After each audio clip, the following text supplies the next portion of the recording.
Welcome to Zwida Media. If you're new to this channel, please subscribe. Don't forget to like, comment, and share. Here's a new video for today. Enjoy.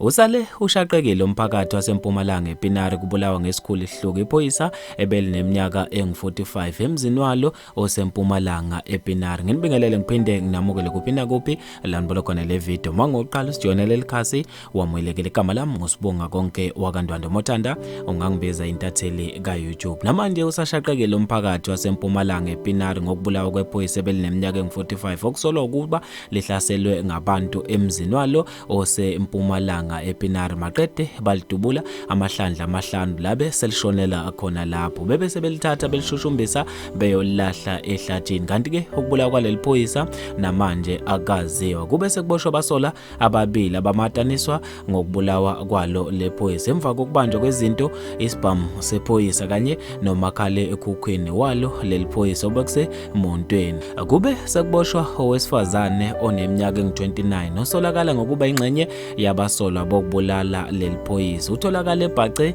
esokweni lakhe eDayizenze. Kanti ke amaphoyisa kube ukuthi asaqhubeka nophenya. Abantu bawashayela elikhulu ehlomba amaphoyisa ngokusebenza ngokukhulu ukuzikhandla ukulwisana nobugebengu bokubulawa kwamaphoyisa. Bafethu ngizofisa mina ukuze ukuphala kwenkolo lapha kwe-comment section ngalolu daba. Mina nje intathela YouTube sengiphuma kanje ngithi awungibambe evidweni elandelayo.